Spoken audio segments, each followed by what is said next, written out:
झूठे झूठे झूठे झूठे न्यूज आती रहती है रतन टाटा को लेकर कि रतन टाटा ने अपने 10 लाख करोड़ का दान कर दिया था। 10 लाख करोड़ दान करने के लिए हो तो से 10 लाख करोड़।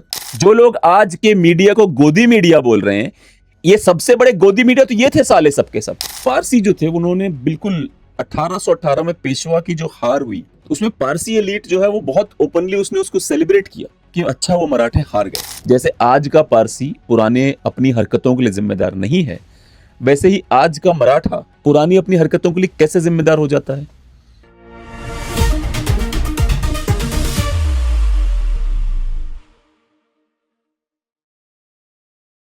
दोस्तों नमस्कार। आज एक बहुत बड़े बिजनेसमैन है जिनका नाम था Jehangir Ratanji Dadabhoy Tata, JRD Tata. Legendary French born भारतीय हैं, मतलब शायद इनकी माता जी फ्रेंच थी ऐसा कहा जाता है। इंडस्ट्रियलिस्ट हैं, फिलैंथ्रोपिस्ट हैं और भारत के एविएशन के पिताजी हैं। अब पता नहीं कैसे पिताजी बन गए पर पिताजी हैं ऐसा कहा जा रहा है। जितनी सर्च करोगे तो भारत के एविएशन के पिताजी हैं। ये भारत के पिताजी बड़े बने हैं लोग, मतलब मोहनदास गांधी भारत का पिता ही बना था। यूजुअली क्या है, भारत में इस बात का कॉन्सेप्ट ही नहीं है कि देशों के बच्चे होते हैं। भारत में हर कोई बाप बनना चाहता है बहनचोद देश का। तो JRD टाटा के साथ क्या हुआ, इन्होंने पहली बार Indian obtained commercial pilot licence 1929 में पाया। इन्होंने टाटा एयरलाइंस की 1932 में उन्होंने स्थापना करी। बड़े बड़े विजनरी थे ऐसा लिखा गया है। जो अमीर आदमी होता है उसके साथ पूरा एक कबाल रहता है जो उसकी तारीफों के पुल बांधता है। जैसे कि औरंगजेब के साथ भी उसका एक कबाल रहता है, उसकी तारीफों के पुल। अकबर के साथ भी रहता था तारीफों के पुल बांधने वाला कि जो कर रहे हैं भैया जी सब महान है। आज भी देखिए ना, मतलब फीता काटने के लिए प्रधानमंत्री पहुंचते हैं लेकिन जब वही एयरपोर्ट गिर पड़ता है तो प्रधानमंत्री जी गायब होते हैं। उद्घाटन में हैं पर जब बारिश से गिर पड़ा तो गायब हो जाते हैं। यही वाला हाल सभी के साथ रहा है। पर आज JRD टाटा को बहुत सारी, उनके परिवार वालों को, जो लोग भी अवेलेबल हैं, ये बहुत बड़े विजनरी थे। टाटा ग्रुप के 50 साल तक इन्होंने भारत को ट्रांसफॉर्म किया। मोस्ट रिस्पेक्टेड कॉन्ग्लोमरेट बनाया इन्होंने टाटा। इनके लीडरशिप में जो टाटा कंसल्टी CS और टाइटन और टाटा मोटर्स जैसे बड़े बिजनेसेस की स्थापना हुई और इनको भारत रत्न भी मिला 1992 में। पंडित नेहरू के और इंदिरा गांधी के, मतलब ये बहुत ही करीबी लोगों में से एक थे। कई लोग तो यहाँ तक कहते हैं कि जो 1975 की इमरजेंसी लगाई गई थी तो उसके कंसल्टेशन में ये भी शामिल थे। JRD टाटा भी उसे कंसल्टेशन में थे। ऐसे एलिगेशंस बहुत सारे लोग लगाते हैं।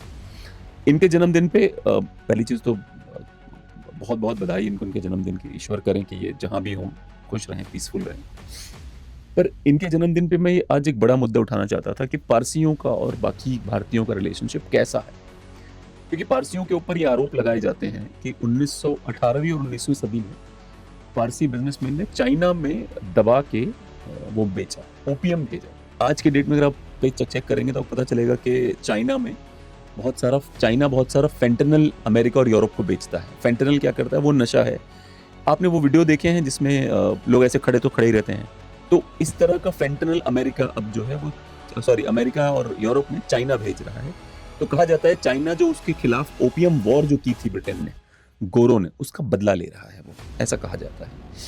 हिंदुओं के साथ क्या था उस दौरान कि हिंदुओं को एक काला पानी शब्द कहा जाता था कि समुद्र पार करना प्रोहिबिटेड था हिंदुओं को और जैनों को, दोनों को। तो पारसी जो थे वो काला पानी पार करना उनको अलाउड था। तो पारसी बिजनेसमैन ने ब्रिटिश का दबा के साथ दिया और जो यहाँ से ओपियम चाइना बेचते थे और चाइनीज टी जो है जो बहुत फेमस हुआ करती थी, किंग डायनेस्टी थी चाइना में उस टाइम पे, वो केवल चाइनीज टी को गोरों को बेचती थी केवल और केवल चांदी, अगर उन्होंने चांदी दोगे तो बेचती थी। तो इन्होंने चांदी के लिए उनको ओपियम के एडिक्शन बनाया पूरे चाइना को, दबा के खूब बेचा ओपियम उनको। और ब्रिटेन की वजह से चाइना बहुत नशे के हालात में डूब गया था। तो अगर चाइना को इतना बुरी तरह बर्बाद करने के पीछे ब्रिटिश ईस्ट इंडिया कंपनी के लोग और पारसी लोग मिलकर इन्होंने ये काम किया था। हिस्टोरिकल फैक्ट है, आप पढ़ लीजिएगा, कोई बड़ी बात नहीं है। सबसे बड़ा जो व्यक्ति था इसमें, उसका नाम था जमशेदजी जीजी भॉय। उसने बहुत पैसे बनाए इस ओपियम के ट्रेड में। चाइना बर्बाद होता गया और पारसी कम्युनिटी मुंबई वाली वो अमीर होती गई। बार बार अलग अलग रिसर्च की गई है तो उसमें 19वीं सदी में बॉम्बे की जो इकोनॉमी थी वो कॉटन और ओपियम के एक्सपोर्ट से वो बनी थी पूरी की पूरी। और जो पारसी लोग थे वो लोग क्या करते थे, वो सोर्स करते थे गरीब हिंदुओं और जैनों से और उसको वो अपने हिसाब से आगे बेचते थे। और पारसी, आप सोचते होंगे आखिर पारसियों ने इतनी ज्यादा इंटेलिजेंस आया कहाँ से, कैसे उन्होंने अपने आप को इतना ऊपर कर लिया। उसके पीछे कारण है, ब्रिटिश ईस्ट इंडिया कंपनी जब भारत में अपनी आप स्टैब्लिश कर रही थी, तो पारसियों को उन्होंने खूब फेवर किया। उन्होंने कहा आप इंग्लिश एजुकेशन लीजिए, आप हमारी तरह हमारे जैसे बने हुए घरों में रहिए। और जब वो ये सब कर रहे थे तो पारसियों ने उनको खूब साथ दिया। मतलब उन्होंने स्पेशली अगर आप देखेंगे 19वीं सदी में मराठों को जो ब्रिटिश ने हराया था इस देश पे कब्जा करने के लिए, तो पारसी जो थे उन्होंने बिल्कुल 1818 में पेशवा की जो हार हुई उसमें पारसी एलीट जो है वो बहुत ओपनली उसने उसको सेलिब्रेट किया कि अच्छा वो मराठे हार गए। मतलब ये हिस्टोरिकल फैक्ट है, आप गूगल करेंगे सब अवेलेबल है। तो मैं लगा भी दूंगा इसमें आपको उसकी पिक्चर्स। मराठी एम पॉलिटिकल पावर को जो खत्म हुई उसको पारसियों ने खूब सेलिब्रेट किया। फिर उन्होंने अपने आप को ट्रस्टेड लॉयल एलाई बना दिया क्राउन का, कि जहां पे महारानी होंगी, जहां पे ईस्ट इंडिया कंपनी होगी, वहां पे हम होंगे। तो मराठों को हराने के बाद एक अजीब सा अनट्रस्टीवर्दीनेस आ गया दोनों के बीच में, पारसियों के बीच में और मराठों के बीच में। मराठे तो भूल गए, क्योंकि हिंदुओं की पुरानी आदत है अपनी शरीर में लगे जख्मों को भूल जाने की। पारसी नहीं भूले, वो आज भी इस बात को बहुत ही उनके दिमाग में फंडे बहुत क्लियर रहते हैं। पारसियों को अगर कभी पता नहीं आप मिले हो कि नहीं मिले हो, मैं तो मिला हूं कि मुंबई में बड़ा हुआ हूं, मैं मिला हूं पारसियों को। पारसियों के अंदर एक अजीब सी सुपीरियरिटी कॉम्प्लेक्स होता है, अजीब सा एक सुपीरियर। आपको किसी को अगर ये फील होता होगा कि गोरों के अंदर सुपीरियरिटी कॉम्प्लेक्स है, तो आप पारसी से मिल लो, आपका कंफ्यूजन दूर हो जाएगा।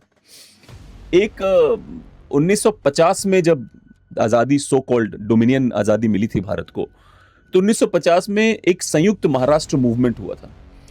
उसमें एलीट पारसी इंडस्ट्रियल और बिजनेसमैन ने बहुत बुरी तरह पोस्ट किया था। उन्होंने कहा था कि महाराष्ट्र और मुंबई, जैसे चाइना और हांगकांग, तो पारसियों कहना था कि मुंबई को महाराष्ट्र में शामिल नहीं करेंगे हम, मुंबई जो है वो इंडिपेंडेंट होगा, क्योंकि वहीं पर अधिकतर 60-70 हजार तो हैं, ज्यादा तो है नहीं। मैं एक पारसियों के खिलाफ नहीं बता रहा हूं, किसी मुद्दे पे सच बोलना किसी के खिलाफ हो जाए वो उसकी प्रॉब्लम है। सच तो सच होता है भाई। अगर मैं सच बोल रहा हूं, वो किसी पारसी को लगे मैं उसके खिलाफ बोल रहा हूं, तो मैं क्या कर सकता हूं? उसको सर रिसर्च करनी चाहिए, जो मैं बोल रहा हूं वो सच है या झूठ है। पारसी ओन्ड न्यूज़पेपर ने, एलीट सोशल सर्कल्स ने बहुत बुरी तरह से मराठी लीडरशिप को क्रिटिसाइज किया, और उन्होंने कहा कि मराठी पॉलिटिशियन बहुत ही अनएजुकेटेड होंगे, मराठी पॉलिटिशियन, और उनकी जनता उतनी ही अनरिफाइंड होगी। मतलब गंवार पॉलिटिशियन और गंवार जनता, इस तरह के, मतलब इसको ग्लोबल फाइनेंशियल हब की तरह रखना चाहते थे पारसी की, इसको मुंबई को अलग रखते हैं। मॉडर्न एरा में अगर आप देखेंगे तो आपको यह पता चलेगा कि बहुत क्लियर डिवाइड है साउथ मुंबई और बाकी मुंबई में। आप बड़ा सिंपल सा, आप किसी को मुंबई में जाके, मुंबई का बंदा रहता है, उससे पूछिए साउथ बॉम्बे क्या है, तो आपको बताएगा भैया साउथ बॉम्बे में अमीर लोग रहते हैं। क्या अमीर लोग हैं? कौन लोग हैं जो साउथ बॉम्बे में रहते हैं? वर्किंग क्लास नॉर्थ में रहता है, बाकी का सब साउथ में रहता है। मतलब एक एलीट वो क्या बनाई गई है लिटरली, है ना। पारसी गुजराती साउथ में रहते हैं, साउथ मुंबई में रहते हैं। काम वाली बाई जो शब्द है किसके लिए है? जो काम करने वाला जो भैया है वो किसकी, कहां से आया है? कभी सोचा आपने शब्दों को? मैं नहीं कहता उसको पारसियों ने जन्म दिया, मैं सिर्फ इतना बता रहा हूं आपको कि सोशियो लिंग्विस्टिक स्टीरियोटाइप्स जो बने हैं मुंबई में वो आज भी स्थापित हैं, और जो शुरू हुए थे वो पारसियों की तरह शुरू हुए। जब पहली बार कांग्रेस बनी थी, उसकी लीडरशिप पता करिए कौन थे। कांग्रेस पार्टी 1888 में जो कांग्रेस पार्टी बनी थी, शायद 1882 1888 में बनी थी, ठीक है, ध्यान से सुनिए, है ना। उसके लीडर्स के नाम सुनिए, Dadabhai Naoroji, Womesh Chandra, Allan Octavian Hume और जॉर्ज यूले। और भी बड़े सारे पारसियों ने कांग्रेस पार्टी ज्वाइन की थी उस समय की। मैं ये नहीं कह रहा हूं कि आज का पारसी उस समय की चीजों के लिए जिम्मेदार, जैसे आज का पारसी पुराने अपनी हरकतों के लिए जिम्मेदार नहीं है, वैसे ही आज का मराठा पुरानी अपनी हरकतों के लिए कैसे जिम्मेदार हो जाता है। इस देश में सच बोलना, मैं कई बार सरप्राइज हो जाता हूं, कई लोग देखते हो रतन टाटा रतन टाटा रतन टाटा, ऐसा क्या स्पेशल रतन टाटा के अंदर? एक बिजनेसमैन थे, जैसे एक बिजनेसमैन होता है वैसे वो भी थे। और एक बात, नीरा राडिया के द्वारा उनकी जो बातचीत है उसके टेप यूट्यूब पे पड़े थे, अब हट गए हैं, वो भी साला प्रॉब्लम है यूट्यूब के साथ में। यूट्यूब कोई भी सच्चा प्लेटफॉर्म नहीं है, it's a fucking biased platform जिसपे चीजें पड़ी रहती हैं, अपनी जो मर्जी करे वो हटवा ले, जो अमीर पावरफुल वो हटवा लेता है, पर ये नहीं हटवा पाया यूट्यूब। आप देखिए रतन टाटा कोर्ट में गए हैं अपनी नीरा राडिया से बातचीत को हटवाने के लिए, वो सुप्रीम कोर्ट गए थे। आप ये वीडियो देखिए। Ratan Tata, who had filed a case against the publication of his conversations with Neera Radia, has arrived at the Supreme Court. Suchetna Ray now joins in for more details. Suchetna. This is an exciting day at the Supreme Court. Ratan Tata is here himself. Remember, it was in 2010, in September, that he had filed a case against publication of his conversations with Neera Radia. This was following the splash about the Radia tapes. But today he is in Supreme Court as the court is likely to hear the matter. We have to remember that there is no verdict that's expected today in Supreme Court. But there is something that's very important that has happened last week. One of the leading English dailies has published yet again conversations that took place between Ratan Tata and Neera Radia and excerpts from it. And that is what has brought Ratan Tata to court today. अब ये ऐसा क्या था नीरा Radia tape में जो रतन टाटा उसको छुपाना चाहते थे? मैं बताता हूं क्या था, हमने सुना हुआ है उसको। कौन मिनिस्टर बनेगा? नीरा राडिया, ये जो प्रभु चावला आज तक वाला, और ये क्या नाम है उस महिला का, बरखा दत्त। जो लोग आज के मीडिया को गोदी मीडिया बोल रहे हैं, ये सबसे बड़े गोदी मीडिया तो ये थे साले सबके सब। यही तो बातचीत थी रतन टाटा नीरा राडिया की कि अंबानी के साथ क्यों ऐसा हो रहा है, मेरे साथ ऐसा क्यों नहीं हो रहा है। यही बातचीत थी, अवेलेबल थी यूट्यूब पे, हट गई है। डिपेंड करता है कौन कितना ताकतवर है, हटवा लेते हैं लोग अपनी चीजों को। पर वो टेप्स अवेलेबल थे। मैं अपनी टीम से कहूंगा और रिसर्च कर, अगर मिल जाए टेप डाल दे वो वाले।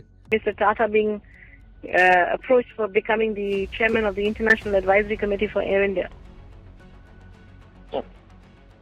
It's true. Mm-hmm. But nothing has happened, and he did come to see me. Praful. No. Mm-hmm. The current CEO. Mm-hmm. Jadhav, yeah? Yeah. Yeah, he's Praful's henchman. Is it? Completely. Oh. He's been brought in to safeguard the Boeing deal. Oh, really? Mm-hmm. So they put out a story saying that they're trying to build credibility right now. But so I got a call from Times of India saying that Mr. Tata has been approached. So I said I have no comment to make. Yeah, I think that's what you should keep saying. So we hear it. We will maintain no comment. They're going to run the story in any case. They're going to run the story because Praful's committed. He's gone on record to say that you've been approached. Let him go on record. So we'll just maintain no comment. Supreme court गए थे भाई साहब अपने नीरा Radia tape हटवाने के लिए। मैं surprised हूं। अगर आपको बिजनेसमैन पसंद है तो अंबानी अडानी से क्या प्रॉब्लम है भाई? झूठे न्यूज आती रहती है रतन टाटा को लेकर कि रतन टाटा ने अपने 10 लाख करोड़ का दान कर दिया है। 10 लाख करोड़ दान करने के लिए हो तो सी 10 लाख करोड़। इंस्टाग्राम भरा है नॉनसेंसिकल पोस्ट के साथ में रतन टाटा को लेकर के। बाटा का चप्पल और टाटा का स्टील, क्या बुलशिट है भाई। जिंदल का स्टील में क्या बुराई है? मैंने ये अपॉर्चुनिटी ली है ये बताने के लिए कि भैया दो चीजें बिल्कुल सत्य हैं। एक कि टाटा परिवार ने जेन्युइनली बिजनेसेस को आगे बढ़ाया, इस देश को आगे बढ़ाने में बिजनेसमैन का बहुत बड़ा हाथ होता है। तो टाटा परिवार, बिरला परिवार, बजाज परिवार, अंबानी परिवार, अडानी परिवार, सब लोग जिम्मेदार हैं बिजनेसेस को बढ़ा के इस देश को आगे ले जाने के लिए, इसमें कोई दो राय नहीं। जेडी टाटा जेन्युइनली एविएशन, उन्होंने बहुत अच्छा काम किया। एयर इंडिया उनका आइडिया था, पर क्या उसके लिए हम उनकी इमरजेंसी के समय उनके योगदान को भूल जाएं? इन्होंने उसको छोड़ दो, क्यों छोड़ दें भाई? रतन टाटा ने बहुत साल भारत के लिए बिजनेसेस खड़े किए, good job done by him. पर क्या नीरा राडिया टेप भूल जाएं हम? प्रॉब्लम यही है ना इस देश की, एक तरफा। अब जैसे मेरे चैनल पे कई लोग लिखते हैं, जैसे मान लिया मैंने बोल दिया कि प्रधानमंत्री को ऐसे नहीं ऐसे करना चाहिए, लिख देंगे अरे तुम बिक गए हो क्या कांग्रेस से। फिर बोल दो नहीं पप्पू को ऐसे ऐसे नहीं करना चाहिए, अरे मोदी ने तुमको खरीद लिया क्या। अरे तो कुछ लोग तो हैं इस देश में जो सच बोल सकते हैं, उनमें से एक हम हैं। जल्दी मिलते हैं।